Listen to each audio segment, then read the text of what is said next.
Hi guys, welcome to this class on diseases in CSEC biology. So what is a disease first of all? A disease is a condition that impairs the normal functioning of our body. So our cells, tissues or organs, and it eventually leads to our health being damaged in some way. Now some diseases can be cured, some diseases cannot be cured, right? So diseases can really be divided into four types, right? We have pathogenic diseases, deficiency, hereditary, and physiological. Okay, so in this table down here, we have some examples and some causes of the four different types of diseases. So when you think about disease, you are going to think about pathogenic diseases. This is like COVID-19, right? COVID-19 was caused by a virus, which is a pathogen. Okay, we call all bacteria, viruses, fungi, parasites, all of those things are called pathogens. All right, so examples would be the cold, the AIDS virus, well, the HIV virus, sorry, AIDS syndrome, dengue virus, COVID-19, gonorrhea, athlete's foot, malaria. There's tons of different examples, and these are the easiest examples to get. Okay, deficiency diseases are quite easy to understand as well. These are caused by a shortage of some sort of nutrient, right? So whether it's a vitamin or whether it's one of the big nutrients like proteins or carbohydrates or any minerals like iron, we all have diseases associated with a deficiency in any one of those nutrients, right? So for example, we did this already in our nutrients class, but scurvy is caused by a deficiency of vitamin C. Something like anemia is caused by a deficiency of iron, and some of you might even have iron deficiency anemia, right? So it's very common actually. Okay, hereditary diseases might be a new one for you. It's caused by a problem in your genes, okay, and it's actually passed on from generation to generation, right? Because when humans reproduce, they most likely pass on a lot of their genes. Okay, so a common disease would be sickle cell anemia. Okay, that's a common hereditary disease. We'll talk about it later on. And physiological is just a big word for some organ that is malfunctioning. Okay, so big ones, hypertension and diabetes. That's what we'll be doing in the physiological category. Okay, so the pathogenic diseases can also be classified into infectious, okay, infectious and or communicable or non-communicable diseases. So when you think of a communicable disease, it is something that can be spread from person to person, again, like COVID-19.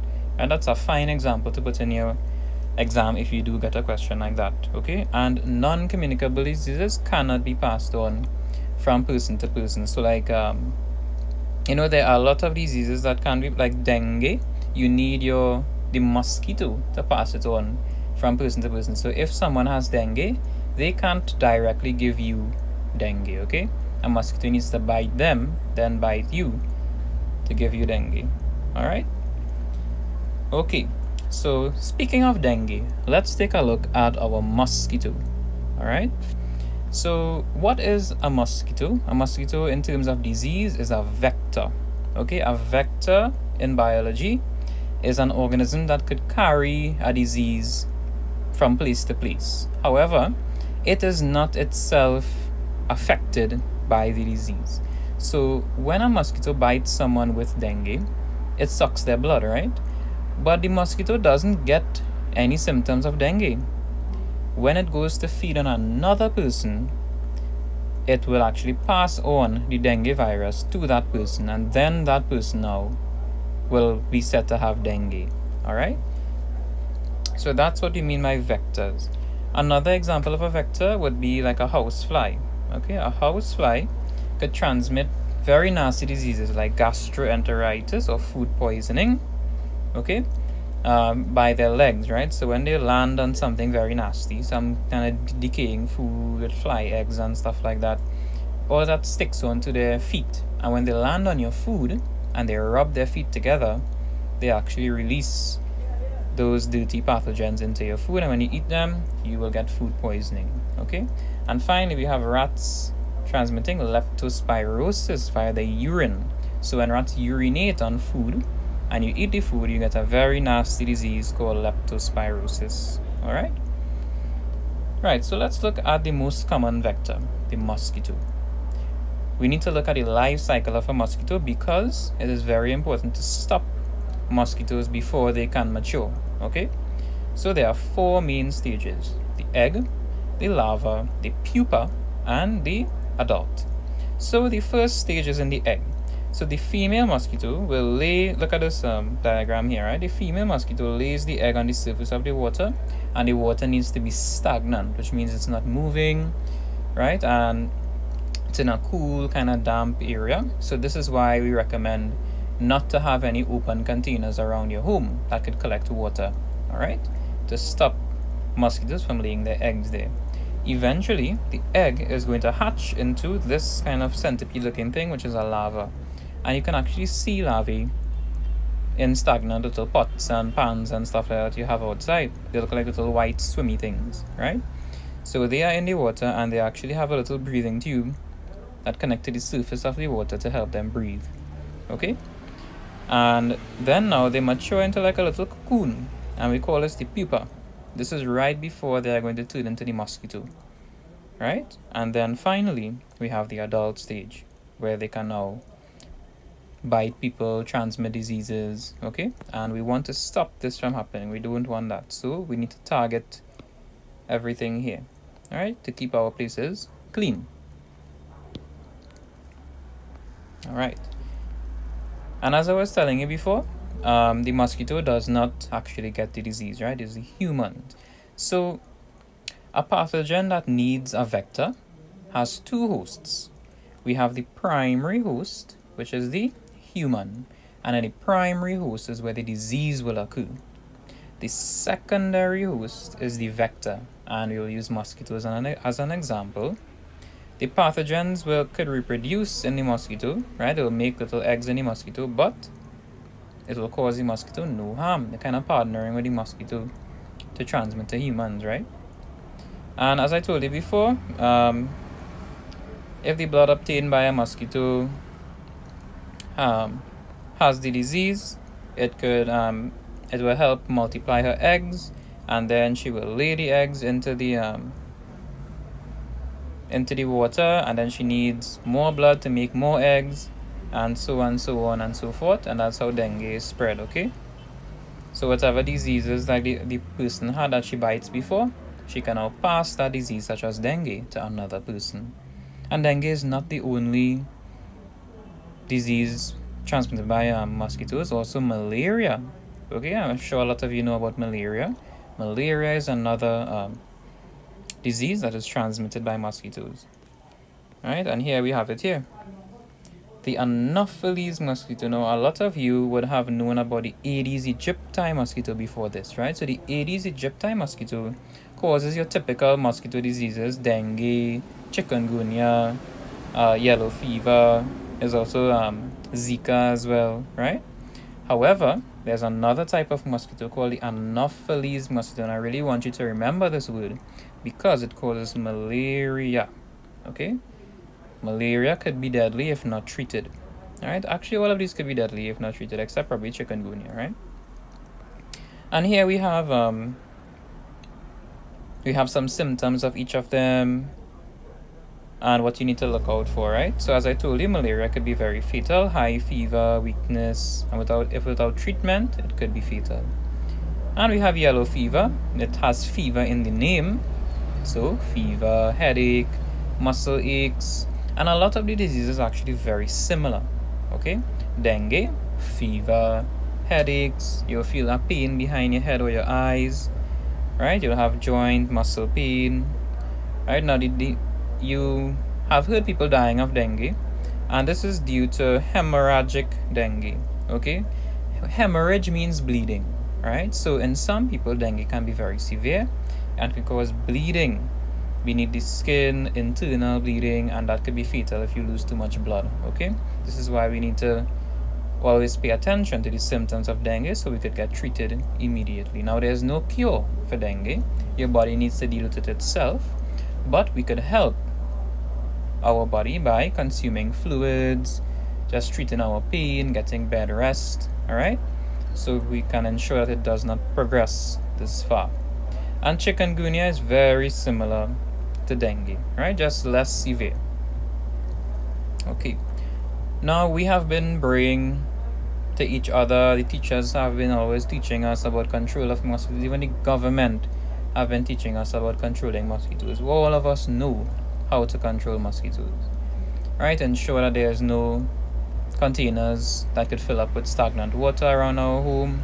If we live in a very bushy area, we should sleep with mosquito nets. We could wear long sleeve clothing, and the government could actually pass by and spray insecticide, okay, to get rid of mosquitoes. We can actually remove the bush that we live around to control mosquitoes as well. Okay, so there's a lot of different methods that we could use to get rid of the mosquitoes, right? Now you can have a read there. So that was pathogenic diseases. Let's move on to something very common, physiological diseases. And I have this nice table here that I took from a book. Okay, so our two main physiological diseases are called hypertension or high blood pressure and diabetes. And we have the cause, the symptoms that you have to look out for, and also how to control or treat the diseases, right? So the cause of hypertension, the most common cause is not stress, right? It is a combination of obesity, a poor diet rich in salt, fat, right? Alcohol abuse and smoking, right? Nicotine comes from smoking. Let me include that right here. Also, a sedentary lifestyle. So sedentary means that you're not exercising, you're not active, you're simply sitting on the couch and watching TV and playing games all day long. Okay, some less common causes are like your kidney diseases, other gland diseases. Stress could be temporary hypertension, right? So when somebody gets you vexed, you say, you know, my blood pressure raised, right? And that's only for a couple of minutes, and when you calm down, your blood pressure goes down. But real bad blood pressure, which is for a lifetime, is caused by a poor diet. Remember atherosclerosis, we did that already. That's where excess fat and excess cholesterol builds up in your arteries, right? So your arteries are like little tubes, right? So your blood passes through the tube. Now if cholesterol comes to block up the tube, then the blood needs to squeeze in between here, and that's how you get high blood pressure. Remember, the same amount of blood needs to pass through a narrower space. It's like squeezing down on the end of a hose to get the pressure out of the hose to be greater, right? Same thing here. This could cause serious damage to all our organs, like our heart, causing heart attacks. It could damage our brain, causing strokes. It could damage our kidneys. It could damage everything in our body. So we definitely want to stay away from hypertension. And look at this, the symptoms of hypertension, none. You wouldn't know if you have hypertension unless you get checked up very recently and very frequently, right? So as a doctor, I recommend that you purchase a blood pressure machine and every once in a while check your blood pressure to make sure it is lower than 120/80. Everyone says to have your blood pressure around 120, or make sure it is at 120. No, 120 is the upper limit of your blood pressure. Your blood pressure should never be more than 120. It should always be less than 120, right? So make sure and spread the word to all your family members, all your friends who think that having it around 120. So like if they see 130, they might say, oh, well, that's right there by 120, that's fine. No, that's not. That's actually stage 1 hypertension. You actually have the disease already. Okay, so you need to be less than 120 to be safe. Okay, well, now how do we control this disease? Now we can't treat atherosclerosis. There's no way to get rid of the plaque or the atherosclerosis that's already built up in our arteries. What we can do, we can have a better diet. Okay, so we can lose some weight, stop eating so much salt and fatty foods, definitely stop smoking. Smoking is like one of the #1 causes for atherosclerosis to occur very quickly. Okay, reduce alcohol. You don't need to stop all alcohol, just reduce your consumption of alcohol. And most importantly, exercise. Okay, exercise is extremely important. And there's also drugs. Okay, so medication, drugs in this case are the medications, right? So medications are usually given when you, as a doctor, try to tell your patient all of these things first. And if you see them back now and they say they're trying it and the blood pressure has not reduced, it means, you know, they're really not exercising and they're really not trying the best with the diet. So you have to give them medication instead. Okay, so if a question asks you how would you control hypertension, diet, exercise, weight loss, medication. Okay, in sort of that order. And that is hypertension in a nutshell. Let's take a look at diabetes now. So in your pancreas, okay, in your pancreas, we have these things called islets of Langerhans, right? So it's not islets, it's like island, right? We live in an island. So islets of Langerhans. So in our pancreas, we have these Langerhans, right? And they produce something called insulin. Everyone has heard of insulin. What insulin does, it actually reduces our blood sugar, right? So this is our blood pressure in hypertension. Diabetes is blood sugar, right? That's when your blood sugar is high. So in diabetes, it's either our islets of Langerhans are not producing insulin, or our cells in our body is not responding to the insulin that is produced, right? And this is where we get type 1 and type 2 diabetes, right? So in type 1 diabetes, we have very little insulin. There's something wrong with our pancreas and our islets of Langerhans. And this is seen in children, okay? Young children, they are born with the disease, all right? In type 2 diabetes, this is seen in adults, and this is caused by a poor diet, right? So drinking too many soft drinks, eating too many starchy foods, right? So this is actually caused by our poor habits. Type 1 diabetes is not caused by poor habits, you are born with it, okay? Type 2 is by far the more common type of diabetes, and it's caused by a poor diet. So your body produces insulin, but we can't use it properly. So we cannot use insulin properly, right? And that is due to a poor diet. Now, unlike in hypertension, there is a lot of symptoms that is associated with diabetes. So you would realize that you will be urinating a lot. So in a night, you may have to get up like 5 times per night to go and urinate, and that's definitely not normal. If I were to have a poll and ask you guys how many times you get up in the night to urinate, most people would say 0 times. A few people might say 1 time, but definitely not more than that. If that is so, then there could be something wrong, okay? And other symptoms could be, you know, you're feeling tired, there might be weight loss, you're feeling thirsty all the time, okay? And in type 1 diabetics, they could even go into a coma, right? They will lose consciousness because their blood sugar will be extremely high. Okay, so how do we control this disease? So like hypertension, we cannot treat the disease, we could only control it. And again, diet and exercise is the name of the game, right? So if you limit your carbohydrate intake and eat a better diet, get proper exercise, and lose some weight, your diabetes could be very well under control with no medication whatsoever, no insulin, no tablets, nothing. However, in some people that may not be enough, and in addition to having to exercise and eat a proper diet, they may need medication, they may need injections of insulin, okay? Especially type 1. Remember, in type 1 diabetes, you don't have any insulin.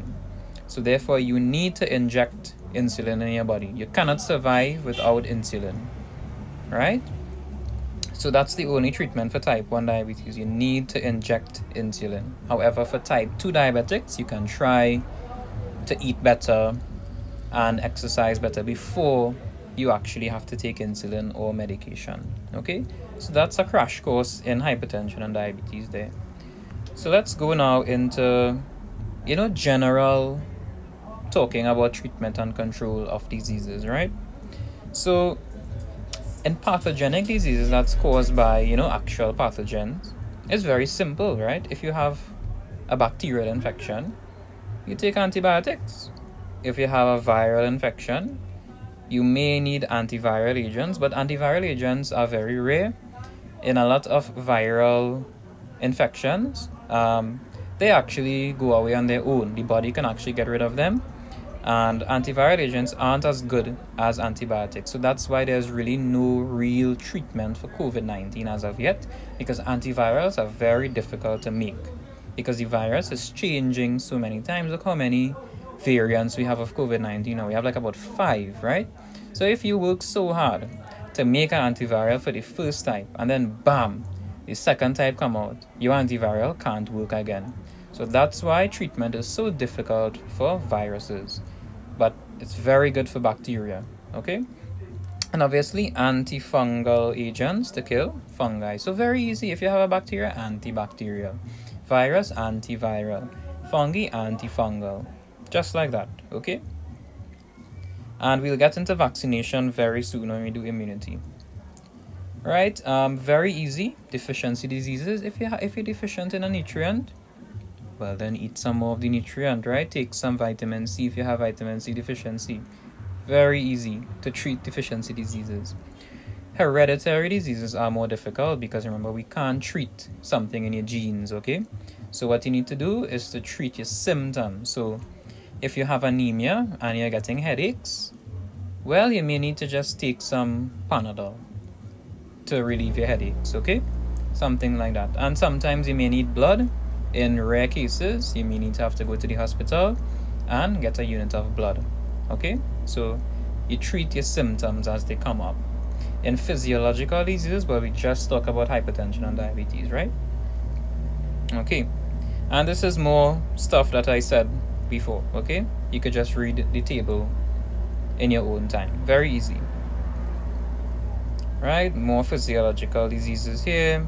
Diet, exercise, and same thing that I said, right? Remember, I don't want to actually just read from the notes that you guys could do, right? So I like to talk to you all, right? And say things that are in the notes, but say it in a more conversational tone so you guys could understand better.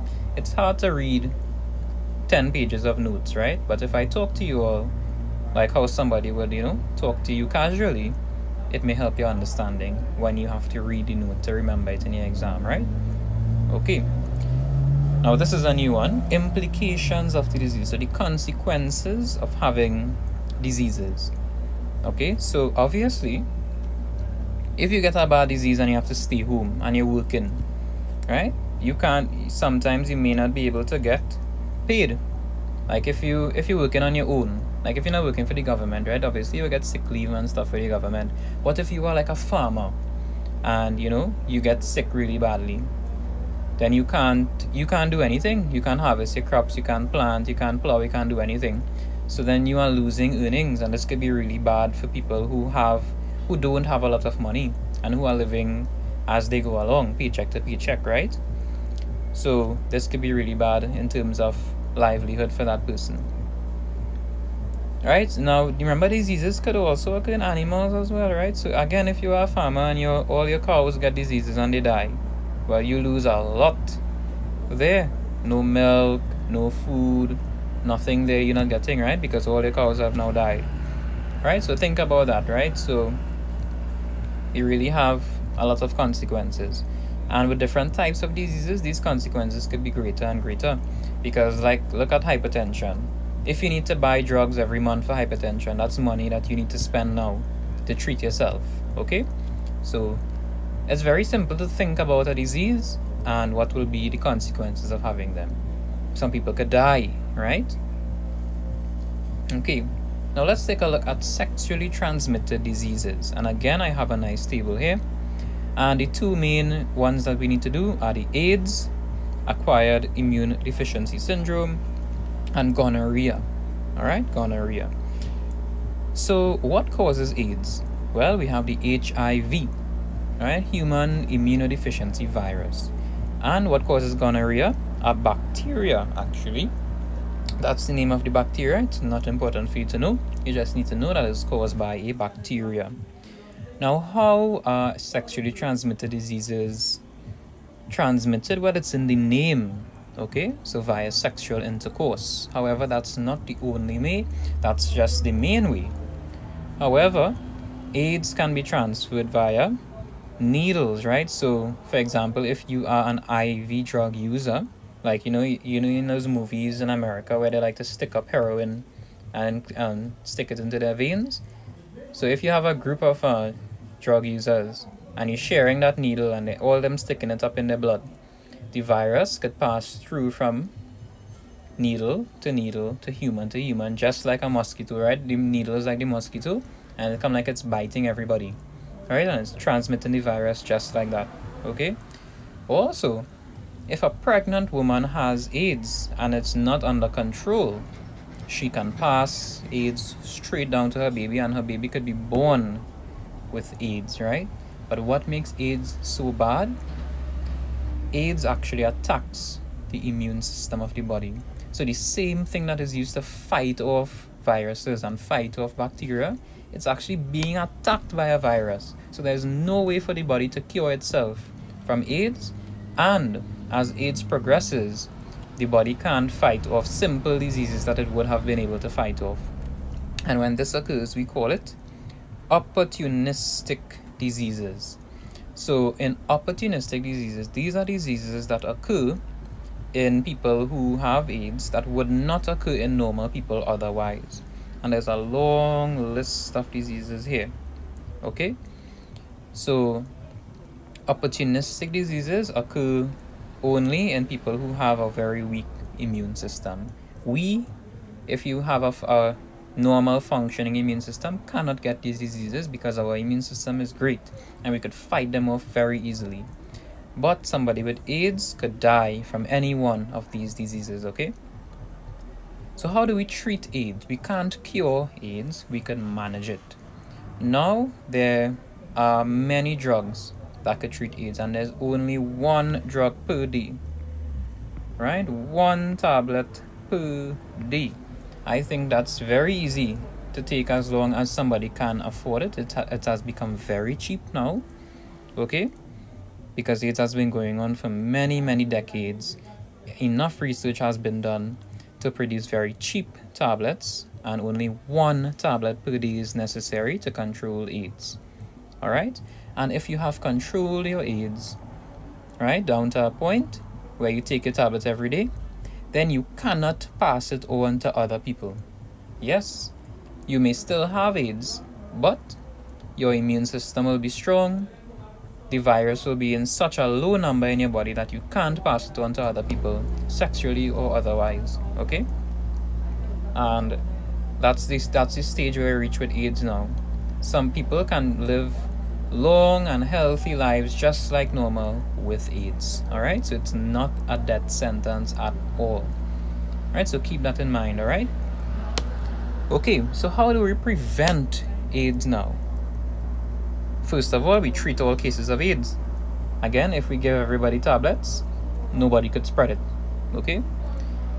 Keep to one sexual partner, right? Remember, AIDS spread via sexual intercourse.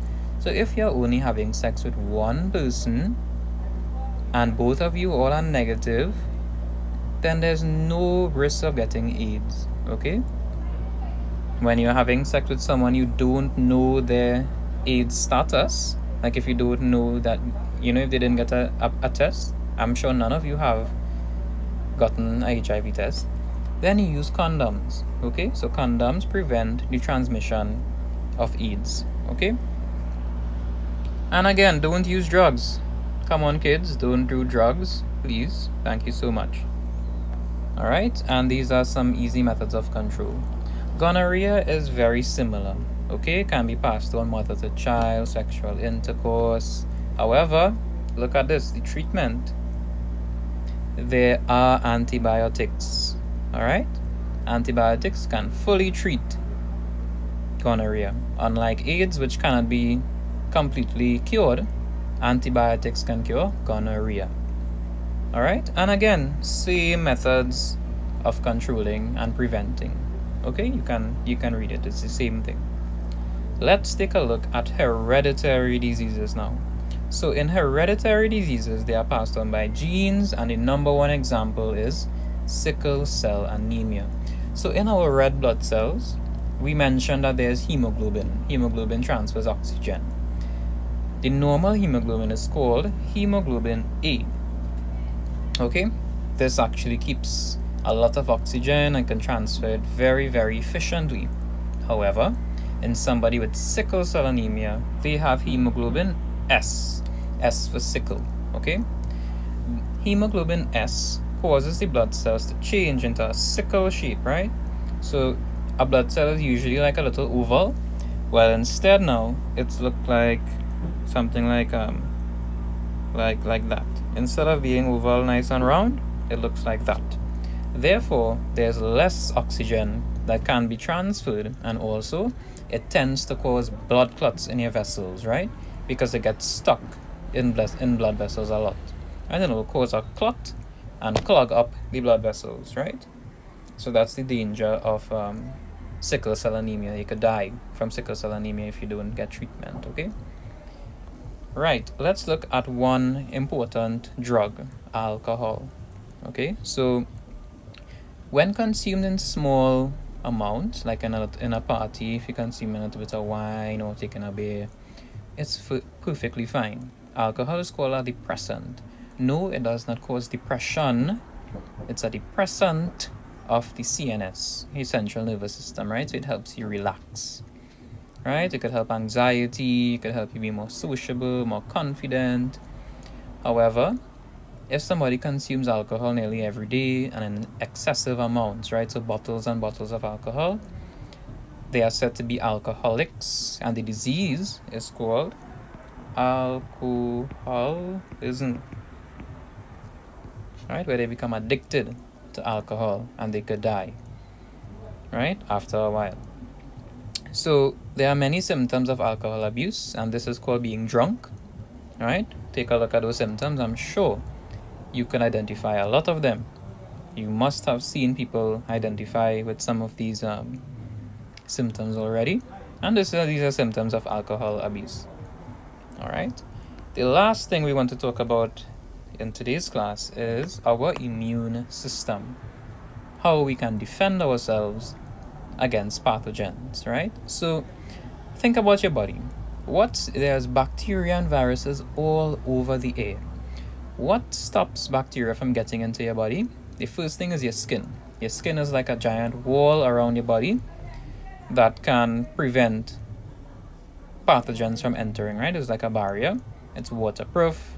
The oil that you produce, remember when we did skin before, we said that sebaceous glands produce oil. It's also antiseptic, all right? And now, well, the skin doesn't cover 100% of our body. We have our nostrils, we have our mouth, right? So in our nostrils, we have mucus, right? So the mucus, sticky, very nasty.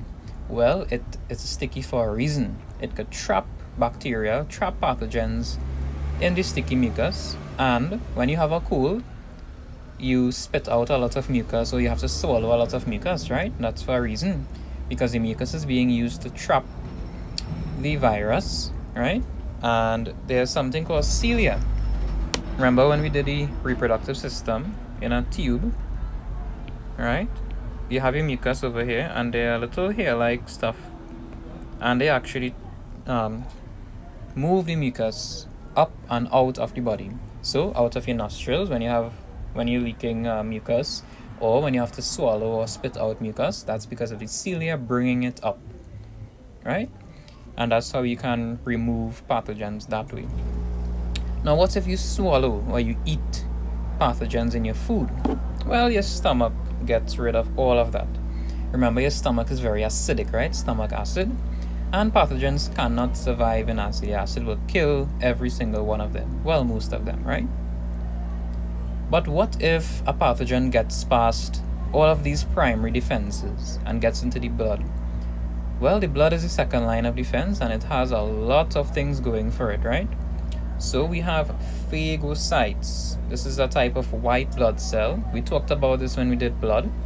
So phagocytes go by the bacteria, eat the bacteria, and then kill it, right? So they engulf them and destroy them, and the phagocytes die in the process. So it's come like it eats the bacteria and kills itself and kills the bacteria with it, right?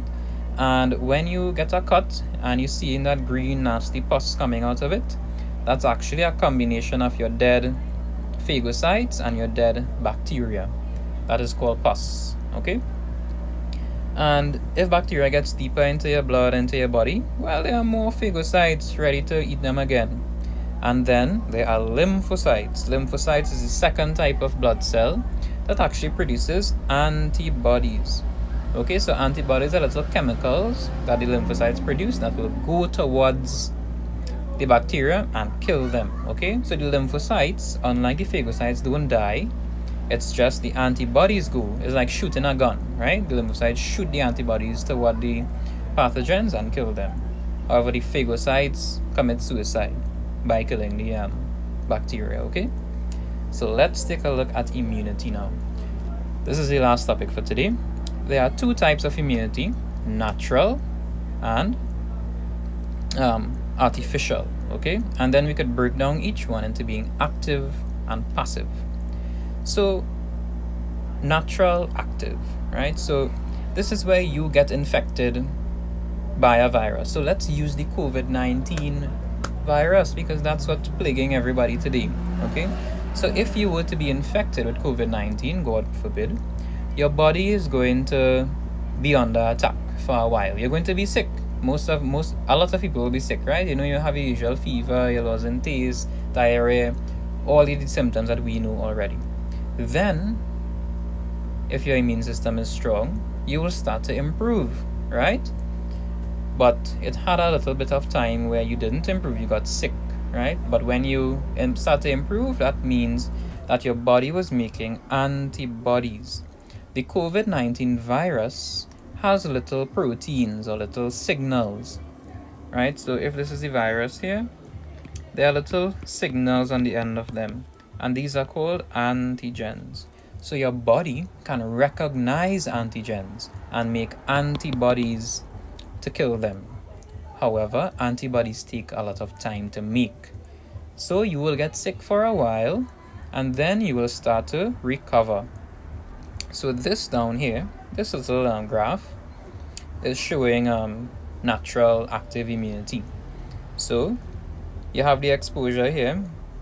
This is the antibody of the that you're making. So it takes a long time to make antibodies, and then you are treated. However, secondary exposure simply means if you were to be infected again. All right, so if you were to get another infection, your body is going to remember that you got that first infection and you got sick, and it had to take time to make antibodies, and your body didn't like that. So it has the antibodies ready and waiting for the next time you get infected. And look how quickly, in this short period of time, all of these antibodies are being made. This is what we mean by being immune to something. So, for example, the chicken pox. It's well known that if you get the chicken pox one time, you will never get it again for as long as you live. This is why, okay? Because your body remembers that you got chicken pox, and it will always have the antibodies ready and waiting for the next time. You will not develop any symptoms, you will not feel sick, you will simply forget that you ever had it, alright? This is due to memory cells. So some of our white blood cells act as a brain, like a memory. So it remembers the chicken pox, and it will always have the antibodies to attack chicken pox, right? So we are immune from that disease. Now let's take a look at passive now. So natural, passive. And this, the only example of natural passive is a baby breastfeeding. So the mother has antibodies, right? Remember, she was infected by many different things in the past. So you have the mother has antibodies for a lot of different bacteria and a lot of different viruses. So via the breast milk, the mother passes antibodies to the baby. So when the baby is breastfeeding, it is actually protected against a lot of diseases for the duration of breastfeeding. However, that immunity does not last a lifetime like natural active. Okay, this is because the baby's blood cells didn't have to go and produce the antibodies themselves. And remember, the antibodies were simply given to them, right? So this is like me talking to you and you not writing down the notes and you're not trying to learn your work, and you try to go into the exam and say what I said. You can't remember half of what I said because I just gave the notes to you, right? So if a mother gives the antibodies to the baby, it's going to work for a couple of months, and then afterwards the baby will lose the antibodies because it cannot, the blood cells cannot remember it because they didn't have to do it themselves. That's what active and passive means. And natural simply means your body is doing all the work, right? So vaccination is an artificial, okay? So in artificial active, the vaccine actually contains some or all of the pathogen, whether it's a bacteria or virus, right? However, the pathogen is weakened, or it is inactivated, or it is killed. So by being injected with a vaccine, it can't cause the disease, okay? However, your blood cells will think that this is the same virus that's causing the disease, right? And then it's going to produce antibodies in the same way and be ready for the actual disease now. So if you were to be actually infected by the disease, your body is going to have the same amount of antibodies just like the natural active and be ready, and you will be immune from that disease, right? So MMR vaccines, polio vaccines, we have completely gotten rid of all of those diseases because all of us are vaccinated against polio. All of us are vaccinated against MMR, and all of us should be vaccinated against COVID-19, guys. Get your vaccine today. Alright? This is how the vaccine works. Okay? It's just involved in your immune system. Nothing too great there. Right?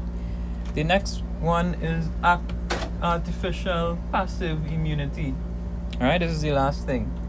So instead of actually containing a pathogen, the vaccine contains the antibodies. So just like breast milk and the baby. Okay, so you are injecting the antibodies directly into the person. So again, their blood cells aren't doing any work. You just gave them the antibodies. So the immunity is short-lived. So for example, the hepatitis vaccine only lasts about 3 months, right? And you have to keep giving. And really, that is all there is to disease. I know we have been here a while, so if you have any questions, we talked about a lot of stuff. You can message me, and in our next live class, I will ask you guys if you have any questions. Okay, so thank you for watching, and I'll see you tomorrow.